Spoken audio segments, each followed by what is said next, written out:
My guest today is the remarkable Jenn Drummond. Jenn has conquered the world's 7 second highest summits and recently became a world record holder, but her journey goes far beyond mountaineering. In today's episode, we talk about her new book, BreakProof, the 7 Necessities for Becoming Resilient. Welcome to Lifeology. Thank you. Thank you for having me today. I am looking forward to this. You are in Utah right now. I'm in sunny Florida, so we're having different seasons at the moment. Yeah, I have snow falling right now, believe it or not. So there you go. Oh, I love that. I actually grew up in rural Canada.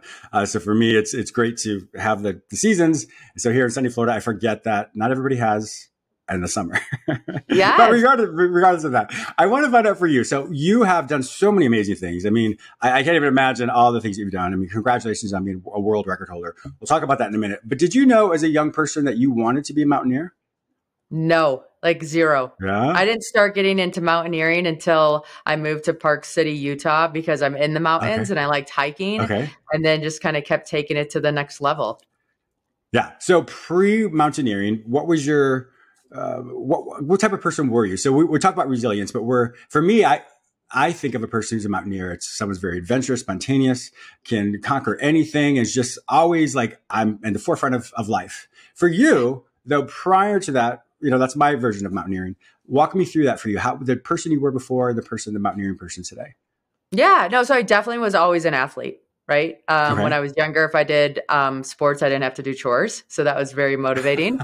And then I played college soccer for a while. Out of college, I had kids, but got into triathlon for a little bit. Oh, wow. I moved out to Park City. I got into hiking, and then someone took me to climb the Grand Teton in Jackson Hole. And then I got into that horrific car crash, which we can get into. And that kind of woke me up to, wow, I don't get to choose when I die, but I sure get to choose how I live. And it just was a line in the sand of, are there things I want to be doing that I'm waiting until my kids are older? Because that's the excuse I'm hiding behind. And that allowed me to really evaluate that piece. And I started building a big bucket list of things I wanted to do, see, explore, taste, feel, all the stuff that doesn't happen if you're dead. And mountaineering came up on that list pretty bold and big. Wow. So let's talk about that car accident. So obviously you're living life, things are going well, and all of a sudden on a certain day, your life changed. Walk me through that. Yeah. So I was... I owned a business. I hired myself out of a job. I started having children. When they were little, they definitely needed me all the time. And then they all went to school. And I was kind of in this limbo stage of, what do I do? Like, I'd like to get back to me, but what happens if they need me? And so I want to be available for them and all of that. And so I kind of convinced myself that I was in the season of motherhood. And once my kids got to college, then I could get back to me. But this is just the season. Then I got into a horrific car accident on my way home from Heber, Utah. I encountered a semi, flipped over 3 times forwards and rolled about 8 times sideways. The police and everybody came. I went to the hospital. A few weeks later, I got a call from the police station. They said, hey, we've tried to rebuild this accident about 50 different times. And there's not one scenario where we can build that you survived, let alone walk away. Oh my gosh. Pair that with a girlfriend of mine that was running on a trail that you can push a stroller on. It's wet out. She slips, she hits her head, and she never comes home. And so these events happen really close together, and it just doesn't make sense in my mind, right? Like, how do I survive this horrific crash? She does something healthy, never gets to come home. And really the only thing that I could wrap my head around is we don't get to choose when we die, but we sure get to choose how we live. And life is a gift, and our gift back is what we do with it. And so 2019 became this big year of, like, what do I want my legacy to be? What happens if this next decade's my last, or the next year, or the next month, or the next week? What do I want to do? What do I want people to know me for? And that really opened the floodgates on opportunity and possibility. And on that list I had to climb a mountain again, right? And in 2020, I was turning 40. So I'm like, you know what? I'm going to climb a mountain for my 40th birthday and launch this next decade of life. And so I asked some friends that were big into mountaineering, if you could climb one mountain in the whole world, what one would it be? And they said, oh, a great mountain in Nepal is named Ama Dablam. It's the Paramount Pictures logo. It means the mother's necklace. It's really pretty. Like, you should climb that one. I'm like, okay, perfect. I'll climb Ama Dablam. So I'm training for Ama Dablam, and COVID strikes. and nobody's going anywhere. And in fact, now I'm a homeschool teacher to 7 children because school's shut down, right? And one of the days I'm helping my son with his math homework. I'm like, listen, we do hard things. You've got this, buddy. Like giving him the pep talk. And he looks at me and he goes, if we do hard things, why are you climbing a mountain called I'm a Dumb Blonde instead of a real mountain like Mount Everest? I said, Ama da Blom, not I'm a dumb blonde, but thank you. You know what? Finish your homework. I know. So we like finished his homework. We looked at Everest. He went to bed. I still looked at Everest and I'm like, why not? If Everest is the hardest mountain in the whole world, I'm going to show him that we can climb whatever that mountain is, physical or metaphorical. And so then I hired a coach. Coach sent me a book about becoming an uphill athlete. In the front, there was this little story about a lady who got a Guinness World Record. I was kind of feeling deflated at the time I was reading it because homeschooling is not the funnest for any of us. Yeah. And I called my coach. I'm like, I could have done that. Like I could have gotten that. My kids learned how to read on Guinness World Record books. I'd be the coolest mom in the whole world. He's like, I'll think of something. So he called me and he's like, hey, Jen, I think you should be the first female to climb the 7-second summits. And like you right now, let's stop there because there's so many things I want to talk about. And we would have jumped to that part in a second. But first off, I mean that's remarkable. So many things there. I'm sure I know my viewers and listeners have so many questions. So let's go back to the car accident. So you're living your life. You're told that there's really no way that you could have survived this. Your outlook on life was taking care of your kids as a healthy mother like you does. And there's part of you that realized it's a season of motherhood, so you weren't necessarily growing per se for you, if that makes sense, growing and developing. Yeah, right. So you have the car accident, you're still an amazing mother, but you have this aspect of I wanted to live life. What changed for you beyond I want to just do things on my bucket list? How did you really ingrain that in your everyday life or integrate that? Yeah, so the accident I think made me realize like I can do life in parallel with my kids. Okay, and it made me realize like my kids are watching how I'm doing this thing. Yeah. And if they're watching me put my life on hold, that's demonstrating to them that when they become a parent, they need to put their life on hold. And I didn't want them to do that. Like I all of a sudden I realized like, no, we're each here with a special mission and a special thing to carry out. Not one life is more important than another. And so I need to show them that I can be a mom and do myself and own a business and have all these roles instead of being either or. Yeah. In psychology, I have what's called a dialectic. It's a fancy word that basically means two opposing things can exist at the same time. We usually use it for emotions. So for example, if you go to a funeral and you're sad, you're heartbroken, but yet you think of a funny memory and you're happy. Both are true. You're sad and you're happy. Both are true. So same type of concept when it comes to your life, my life. I can be multiple things. All are true and all are valid, even though they may not always seem like they coincide. So fancy word, like I said, dialectic, if people want to look that up, it's really helpful because we're much more complex than just one or the other. Yeah. Now, sometimes when people have the mindset of, I don't know if today's, when I'm going to die, sometimes we have fear that comes along with that. How did you live your life with excitement and removing that fear of today could be my last? Yeah. I mean, because I thought before, like, well, what would people think?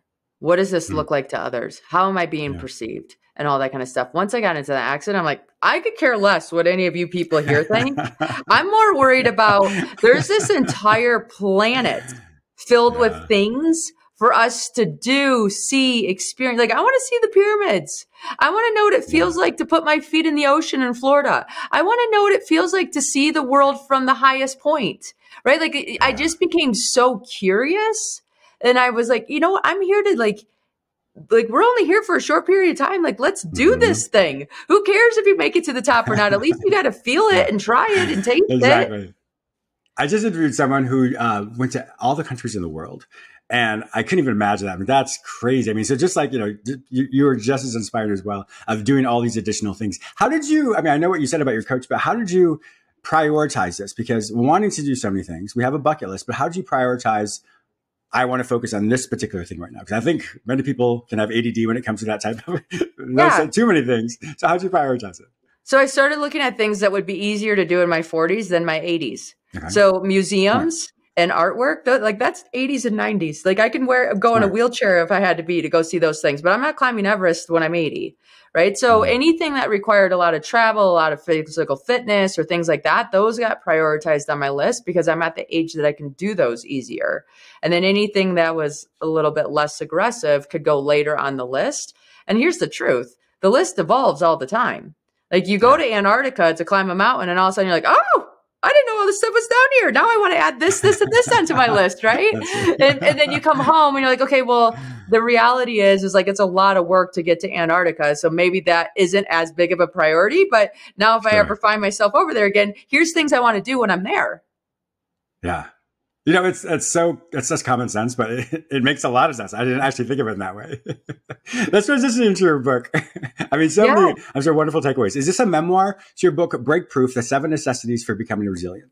Is this a memoir? What kind of book is this? It's a self-help book, I'd say, more than a memoir, but I do take you through each mountain that I climb.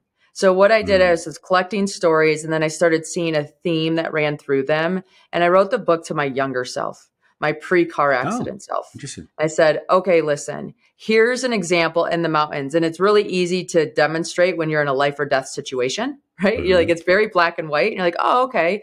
So then I'll take a lesson. For example, one of them is big mountains take big teams. So if you're going to have a big goal or a big pursuit or want to build a big company, it's going to take a big team for that to happen. And so I'll take you on an expedition where we didn't have a big team and you can see all the things that went wrong. And then when you realize that when you're building resilience, if you're starting to get tired, then you need to look around and say, man, maybe I'm taking on too much. Do I need a bigger team to make this thing happen? So then I have more energy to be able to continue and bring it forward to the summit. So I take you on each one of these mountains through the expedition. I highlight a lesson that I've learned that's helped build my resilience so you can apply it to your own life and bring forth what you're here to do. I really like that. That's analogous. In other words, the analogies you use are really relevant. You know, in psychology, we also have a technique that we typically use for people who've experienced a lot of trauma, a lot of pain. And so just like you wrote to your younger self, we do that as well. So what that would look like for people who have experienced some trauma is if you write to yourself, the younger version, and as you're talking to your younger version, you say, I see what happened. I see how the heartache you experienced. I was there. And so this is what I would do now, should I be there to protect you. And so our older self protects our younger self as we write to ourselves, and it heals us through that emotional pain. So I really like how you do that in a more practical way. I think it's incredibly helpful as well. Now, the book itself, when I read it, the lessons I learn, people will be able to find it's applicable in their everyday life as well. Yes. Yeah. It's kind of interesting how much the metaphor of climbing a mountain relates to the metaphor of doing life. Right. So when I went to climb Mount Everest, I had this story where I was like, I can't climb Everest. I'm going to be gone for 3 weeks. My kids are going to be like left and feel abandoned. They're going to be in therapy for life and all these things. And, you know, you tell all these stories. Well, there's also another side to that story. That's not the only truth, like you were talking earlier. So I had my parents come in to help. And then I went to the kids' school and I said, hey, listen, I'm going to be gone. The teacher came back and she's like, why don't you come in and teach a What's Your Everest campaign to the kids? So I went into the school, I taught them about setting a goal, like whatever their Everest goal was. And then in the front of the school, we had this big mountain made out of cardboard, construction paper. And then they had a little hiker and I had a tracking device. So they could track me while climbing Everest. And then I could call from base camp to check in and tell them like what I'm eating and where I'm pooping, things that kids care about. Wow, that's amazing. And I came back, like when I summited, the whole school summited, like everybody in town knew. And then my kids felt so seen and loved and appreciated. And it was such a great opportunity for them to feel supported by somebody who's outside of their mom. It was actually a really big win for all of us. Yeah, that's amazing. In hearing this, I know, I don't know, I haven't obviously climbed Mount Everest, but when we have a big goal and we're getting ready for that goal, or we're starting that goal, we have two sides. We have the front facing that the world sees, yes, I can do this. And then the internal self like, oh my God, I don't know if I can do this. How did you work, or how did you merge those two? Because I can only imagine how much fear and how much insecurity at times you probably felt when you had these huge goals. Yeah. So I have a fear of heights. which is not convenient when you climb mountains. All right. So I have to do exposure therapy to try to get it under control. But when I was climbing the ladders and you see these huge crevasses underneath you that you're like, oh my goodness, like I could focus on that for sure. Or I could focus on something that would empower me to get to the other side. And you, like, everybody would tease because they're like, Jen, you always talk to yourself. I'm like, I do. Because if I'm talking to myself and say safe step, safe step, safe step, safe step, then a negative thought doesn't have space to jump in. Right? I'm like almost blocking any negative thought from happening. And I'm focusing on the one thing that I can do that safely gets me to the other side. And you have success with that. You keep that on speed dial and you use it again in all different areas of your life. Brilliantly said. So what another thing we teach in psychology is if you're having looping thoughts or anxious thoughts that you can't stop, it's important to ground yourself. So you ground yourself, meaning you use your 5 senses. So when we get lost in our head, we can create a whole world in our head. But when we ground ourselves to the reality of what's happening, it moves us outside of our thoughts. So what you used was your sense of hearing. So as you would speak to yourself, you heard it. So your looping thoughts or the scary thoughts had to slow down because we literally have to listen to the things that are around us. And so that's one thing people can do when they are experiencing a lot of anxiety is you ground yourself to your present by looking around, using your 5 senses, and it pulls you out of that anxiety, pulls you out of those anxious thoughts, and allows you to focus on what you did. So you didn't even know that was a psychological concept, but you did it brilliantly. Well said. So yeah, that's something I really recommend for people. If you're feeling overwhelmed, use your 5 senses, ground yourself, listen to your self-talk, and your self-talk will walk you through that as well.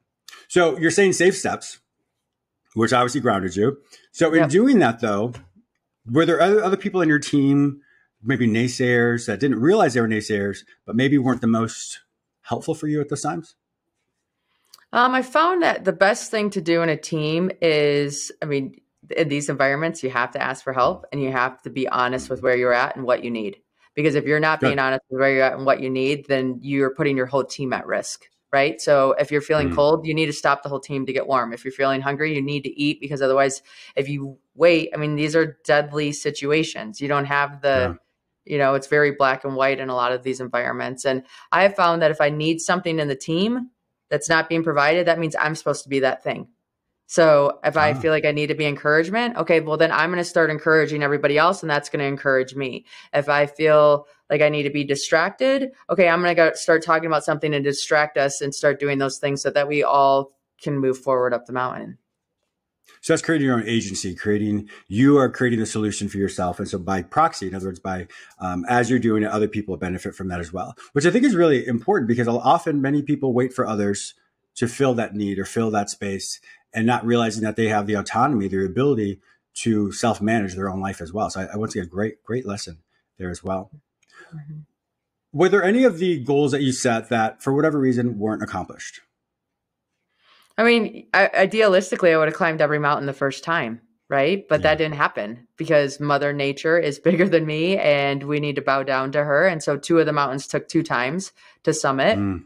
And when you decide to turn around because success is coming home alive, not summiting a mountain, it can be a little frustrating, right? But I talk about it in the book a little bit about how we acclimatize. I think a lot of times when I first was climbing Everest, I didn't know there's acclimatization. I literally thought you went from base camp and it just took a long time to get to the top. Actually, what happens is you climb Everest a couple times because you go up to a point of failure.